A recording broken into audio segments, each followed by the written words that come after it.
خواتین حضرات، غزہ میں آج جو حالات ہے وہ دیکھ کر یقیناً ہم مسلمانوں کے دل زخموں سے چھلنی ہیں۔ سوشل میڈیا پر وائرل رمضان کی ویڈیوز میں آپ دیکھ سکتے ہیں کہ تباہ حال عمارتوں پر وہ بچے ہیں، افطار کر رہے ہیں، آج بھی ان کے حوصلے بلند ہیں، آج بھی وہ غزہ کو دوبارہ تعمیر ہوتے دیکھنے کے منتظر ہے۔ اسی والے سے آپ کے ساتھ ایک خبر شیئر کرتے ہیں۔ فلسطینی بھائیوں سے اظہار یکجہتی کے لیے پاکستان کی معروف خاتون آرکیٹیکٹ یاسمین لاری نے روشن مثال قائم کر دی۔ اسرائیلی این جی او ولف فاؤنڈیشن کی جانب سے دیا جانے والا جو ایوارڈ ہے، اس کی جو رقم تھی $1,00,000 انعامی رقم، اس کو لینے سے انکار کر دیا۔ سائنسی اصول خدمات کے اعتراف میں دیے جانے والا ایوارڈ، اس کے حوالے سے یاسمین لاری کی جانب سے خط لکھا گیا اور اس خط کے ذریعے اسرائیلی این جی او ولف فاؤنڈیشن کو آگاہ کیا گیا، جس میں غزہ میں جاری نسل کشی کے سبب ایوارڈ وصول کرنے سے معذرت کی گئی ہے۔ معروف آرکیٹیکٹ یاسمین لاری صاحبہ ہمارے ساتھ موجود ہیں، آئیں سے گفتگو کرتے ہیں، انہیں ویلکم کرتے ہیں شو میں۔ السلام علیکم ڈاکٹر صاحبہ، بہت بہت شکریہ آپ کے قیمتی وقت کا۔ میڈم، یقیناً آپ نے ایک مثال قائم کر دی ہے، ہیٹس آف ٹو یو، جو دیگر کے لیے بھی، جو آپ جیسے اور بہت سارے لوگ ہیں وہ جو آپ کو دیکھ رہے ہیں، آپ مشعل راہ ہیں ہم سبھی کے لیے۔ سب سے پہلے تو میم ولف، یہ جو آپ کو منی پرائز ملا ہے، جو اس کا تھوڑا سا بیک گراؤنڈ آپ ہمیں بتانا پسند کریں گے، کس طرح آپ کو یہ آفر ہوئی، پھر کس طرح آپ نے منع کیا، تھوڑا ناظرین کے ساتھ یہ شیئر کیجیے پلیز۔ ایسا تھا کہ ان کا کوئی میرے پاس، میرے خیال فرائیڈے کو ان کا میرے پاس ایک خط آیا، ای میل آئی، اور انہوں نے کہا کہ ہم اس میں تھا کہ ہم بہت دن سے کوشش کر رہے ہیں، لیکن آپ کا جو نمبر تھا آپ کی ویب سائٹ پہ وہ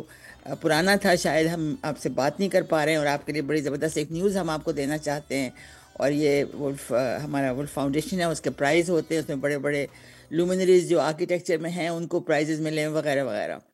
تو پھر میں نے ان کو ان اینی کیس بھیج دیا اپنا موبائل نمبر، میں آج کل پاکستان میں نہیں ہوں، اور پھر میں نے ان کا چیک بھی کیا تو پتہ چلا کہ وہ تو اسرائیلی ہیں۔ اینی وے میں نے ان سے بات کی تو دے ویری کائنڈ، انہوں نے کہا کہ یہ ہماری جیوری نے طے کیا کہ یہ آپ کو دیا جائے، اور آپ نے جو کام کیا ہے خاص طور پہ ہیومینٹی کے لیے، اس کے لیے ہم یہ آپ کو دینا چاہتے ہیں، اور آپ کی بڑی لمبی سائٹیشن ہے، وہ تو میں آپ کو بھی نہیں سنا سکتی، لیکن یہ سب ہے۔ تو میں نے کہا بھائی دیکھو، بات یہ کہ آپ تو چونکہ اسرائیل میں ہو تو میرے خیال میرے لیے تو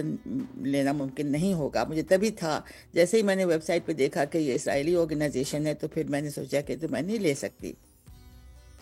لیکن پھر انہوں نے کہا کہ نہیں، آپ اس کے بارے میں غور کریں، اور ہم کوشش کرتے ہیں جو بھی آپ کہتے ہیں اس کو کرنے کی کوشش کریں گے۔ اس کے علاوہ ہم اسرائیل میں اس کو فنکشن نہیں کریں گے، ہم یہ کہیں اور دنیا میں، چاہے یورپ میں کہیں یا امریکہ میں، وہاں جا کے ایوارڈ کریں گے، اور آپ اس کے بارے میں سوچیں، کیونکہ ہماری نظر میں یہ بہت اہم ایوارڈ ہے اور آپ کے لیے یہ ہے وغیرہ۔ تو بس یہ انہوں نے بات کی، اور پھر میں نے ان کو بس خط لکھ دیا، جو میرا خیال تھا، مجھے نہیں لگتا تھا کہ مجھے کوئی چیز، جو غزہ میں چیزیں ہو رہی ہیں جس طرح سے اتنی زبردست وہاں پہ جینوسائیڈ ہے، اور پیلسٹین اہمیت ہی نہیں ہے، اور کتنے بچے اور کتنی خواتین اچھا میم، جو یہ ہے وہ بتائیے ختم ہو کہ چکی یہ ہیں، جو اور ابھی ولف تک پتہ نہیں پریسٹیج پرائز ایوارڈ ہے، بڑا ایوارڈ ہے، اس کے ساتھ صرف ایوارڈ نہیں تھا، $1,00,000 کی رقم بھی آپ کو دی جانی تھی۔ اس کو ٹھکرانے کے حوالے سے بتائیے، یا آپ نے جو فیصلہ لیا ہے، کیا اس فیصلے کے پیچھے محرکات ہیں؟ پتہ نہیں، مجھے کوئی خاص پیسوں میں کوئی مجھے اتنی اہمیت نہیں لگتی ہے، میرے لیے کوئی اتنا مشکل نہیں تھا، بہت آسانی سے، میرا خیال میں کہ بہت ضروری ہے زندگی میں انسان سٹینڈ لے اور صحیح بات کرنے کی کوشش کرے۔ تو میری ہمیشہ سے خواہش رہی ہے کہ میں وہ چیز کروں جو صحیح ہو، اور انسان کا ایک مورل کمپس ہوتا ہے، اس کو ہمیشہ میرا خیال استعمال کرتے رہنا چاہیے۔ تو میں نے یہی سوچا، شروع سے ہی سوچا تھا کہ نہیں، یہ مجھے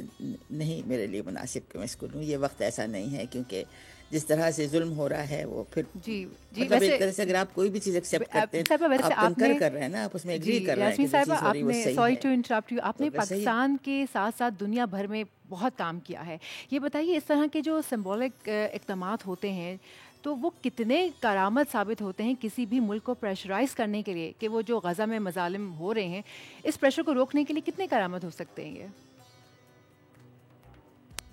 بیٹا یہ تو کچھ پتہ نہیں، بیکاز جیو پالیٹکس ایسی ہے کہ انسان کا تو کوئی بس نہیں ہے نا، یہ تو بڑی بڑی طاقتیں ہیں جو چیزیں کرتی ہیں، لیکن بس یہ کہ میں سمجھتی ہوں انسان کو وہی کرنا چاہیے جس کا آپ کا ضمیر مطمئن ہو، اور مجھے تو نہیں پتا کہ اس سے کوئی فائدہ بھی ہوگا، تو بہت ہی حقیر سی چیز ہے نا، یہ جو چیز، جو قدم میں نے اٹھایا، کچھ بھی نہیں ہے، لیکن میرا ضمیر نہیں مانتا تھا کہ میں چیز کو ایکسیپٹ کروں، جب میں جانتی ہوں کہ ظلم ہو رہا ہے، میں جانتی ہوں کہ غلط کام ہے، اور میں کر لوں. تو ریئلی آئی ڈونٹ نو کہ کوئی پریشر پڑے گا, مجھے نہیں پتہ ہے, لیکن میرا خیال ہے کہ آوازیں آپ بلند ہونی ماشاءاللہ سے پاکستان کی پہلی خاتون آرکیٹیکٹ ہیں. غزہ کی جو موجودہ تباہال صورتحال ہے, بینگ این آرکیٹیکٹ, اس کو بسانے میں کتنا وقت لگ سکتا ہے؟ دیکھیے پہلی تو بات یہ کہ جب انسان ڈسپلیس ہوتے ہیں, اور ہمیں پتہ ہے کہ عورتیں بچے ہیں وہی انہوں نے زیادہ سفر, ہر جگہ ہمیشہ یہ ہوتا ہے, چاہے سیلاب سے تباہی آئے چاہے کانفلکٹ سے تباہی آئے, وہی تمام اس میں سفر کرتے ہیں سب سے زیادہ. اور اس میں تو ہم نے دیکھا کہ کتنی زیادہ خواتین اور بچوں کی جانیں گئی ہیں, مطلب بہت ہی زیادہ.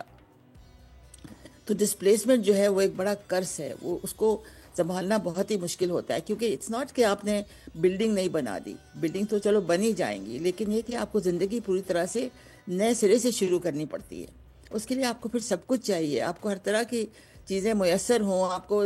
زندگی کرنے کے لیے اس میں مطلب نہ صرف آف کورس جو کامن چیزیں ہم کہتے ہیں جو بیسک رائٹس انسانوں کے ہیں وہ ملنے چاہیے, جس میں رہنے ہو,